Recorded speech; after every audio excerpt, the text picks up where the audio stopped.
Hey everybody, it's Garrett, otherwise known as Gitronist, and I wanted to talk about the narrative structure for a movie.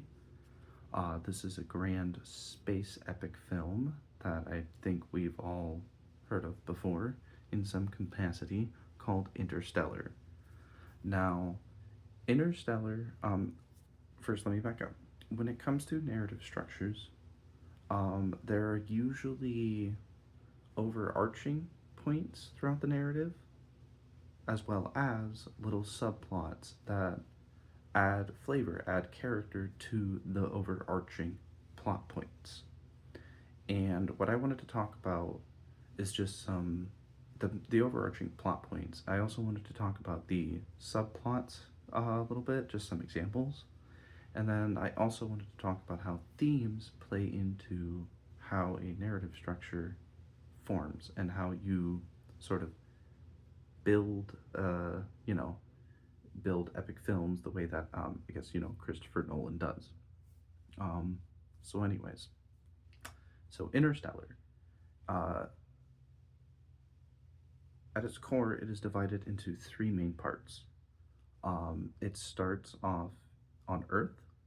It presents the problem of the blight and sort of how that blight is affecting people's air quality of life, how unless people leave the planet or drastic changes are made, effectively everyone's going to go extinct. So that's the first part. The second part is Cooper and his team of like different, or the team of astronauts, uh, space explorers, going into a wormhole to find another place for humanity to survive in, another planet.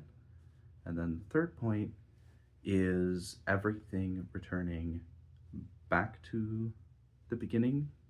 The beginning's changed, but um, it's returning back to that point where they go into the black hole itself, find out the information that they needed, all the equations, all the different, mathematics, the whole personal battle with Cooper, and it ends up back in a recreated version of the beginning on a farm. Um, and a lot of films will do plots like that. Um, Spider Man No Way Home does that same thing. It starts off in some, like, I think scenario J. Jonah Jameson calls out, like, oh, Spider Man is Peter Parker, or Peter Parker Spider Man. Uh, and it starts off in, like, the, apartment that they're getting. And then at the end of it, everyone's forgotten him. He's back in the same apartment. Um, with Interstellar, you start off on the farm setting. You establish the problem. You go into space. You explore space. You end up in the black hole. The data from the black hole becomes one of those, the main, becomes a big plot point. And then you end up where you started, changed in an artificial farm field, in a hospital. Merv is now elderly. She is seeing her father, who still is his young, spacer, hotshot self. And then it goes to him exploring, trying to find, oh my gosh, I forgot the character's name. But, anyways, so yeah, everything is regimented out in some way.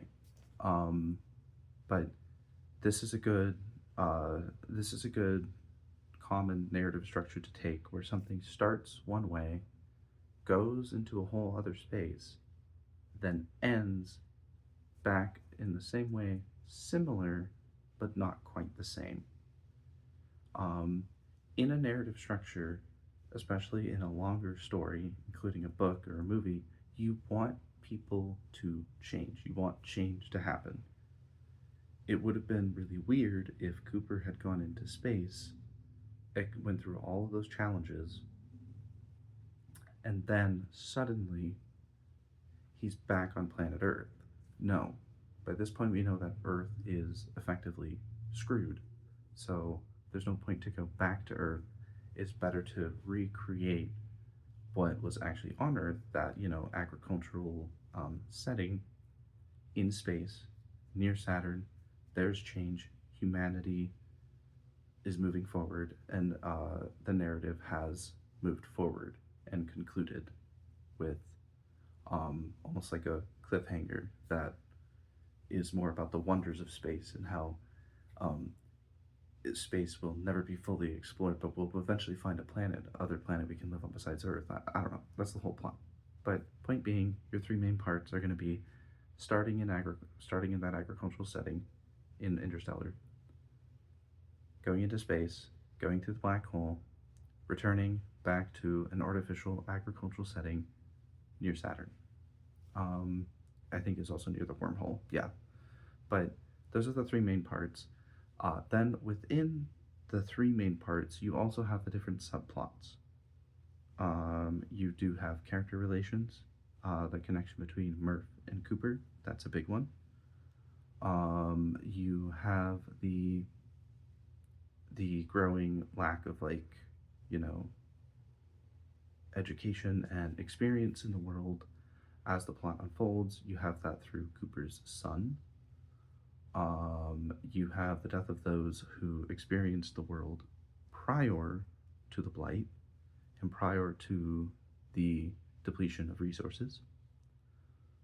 And then, in addition to that, you also have the one with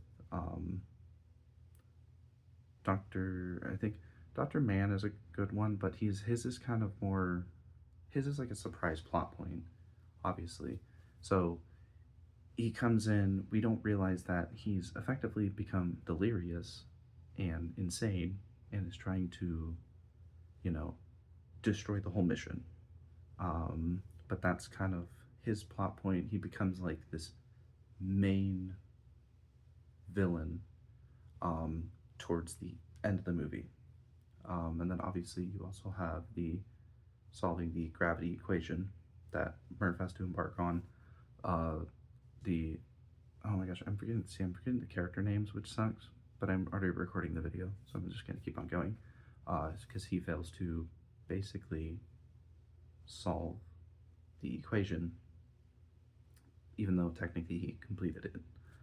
And the point being is that all these subplots also serve to create, like, family tension. It serves to create human tension, especially when it comes to space epics. You want to have that mix of grandiosity. The setting is grand. It is the universe. It is the galaxy. You also want to have a sense of humanity leveled, that sort of brings it down to earth, levels it out, allows everyone to kind of see things as they're flowing along. Star Wars does this similarly. They'll have, the Jedi making decisions from an ivory tower, but then they will contrast that with Anakin and Obi-Wan being on the ground, walking throughout Coruscant, seeing, all the bars, the different shops, the different types of alien species that live there. You want to have a mix of both in these big types of movies and these epic cinematic experiences. So yeah. Anyways, that'll do it for this video. I hope this kind of makes sense. I really just wanted to touch on the overall Interstellar narrative structure, as I think what is important when it comes to creative writing is breaking down your narrative structure a little bit and just seeing what comes of it.